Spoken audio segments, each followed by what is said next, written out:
Bonjour à tous. Dans cette vidéo, nous allons vous montrer un exemple simple pour déplacer vos personnages dans un jeu. Dans un premier temps, nous allons choisir un décor. Pour cela, il vous faudra aller dans la rubrique scène et cliquer sur le bouton « Choisir un arrière-plan ». Sélectionnez l'icône « Loop » pour accéder à la bibliothèque d'images de Scratch. Une fois sélectionné votre arrière-plan, nous allons nous concentrer sur le déplacement de votre personnage. Pour déplacer un personnage, vous allez devoir insérer du code. Tout d'abord, cliquez sur le personnage ou le sprite que vous souhaitez animer. À l'aide du ruban, dans la rubrique « Code », sélectionnez « Événements ». Puis, déplacez le bloc « Drapeau vert » dans l'espace de travail. Maintenant, sélectionnez « Contrôle ». Déplacez le bloc « Répéter indéfiniment ». Déplacez ensuite, par 2 fois, le bloc « Si, alors ». Insérez ces derniers dans le bloc « Répéter indéfiniment ».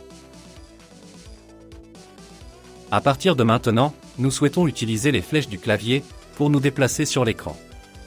Pour cela, sur le ruban, sélectionnez « Capteur ». Déplacez, par 2 fois, le bloc « Touche, espace, pressé ». Il vous faudra les insérer respectivement dans les blocs « Si, alors ». En cliquant sur « Espace », vous aurez la liste des touches disponibles de votre clavier. Choisissez « Flèche droite » pour l'un, puis « Flèche gauche » pour l'autre. Comme vous pouvez le deviner, nous allons nous déplacer horizontalement. Pour rappel, l'écran de jeu de Scratch possède en son centre 2 axes. L'axe des X, qui est l'axe horizontal. L'axe des Y, qui est l'axe vertical. Le centre de l'écran est, par déduction, le point 0.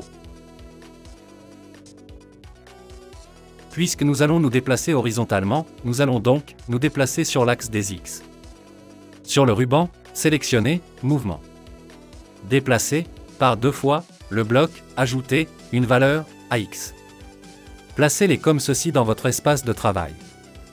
Maintenant, pour aller à droite, nous voulons nous déplacer de 10 pixels. Il vous faudra donc ajouter la valeur 10 à ajouter à X. Inversement, pour aller à gauche, il vous faudra ajouter la valeur -10 à ajouter à X. Cliquez sur le drapeau vert pour vérifier votre code. Votre personnage doit se déplacer de part et d'autre de l'écran de jeu.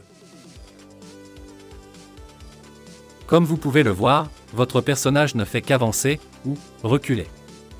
Nous voulons, maintenant, qu'il change de direction. Pour cela, retournez dans le ruban et sélectionnez « Mouvement ». Déplacez le bloc, fixez le sens de rotation.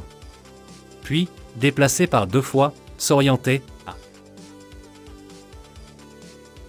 Dans le bloc, fixez le sens de rotation, sélectionnez dans la liste gauche-droite. Dans les blocs, s'orienter à, ajoutez 90 degrés pour la droite. Et, moins 90 degrés pour la gauche. Ça y est. Vous pouvez cliquer sur le drapeau vert et tester le code.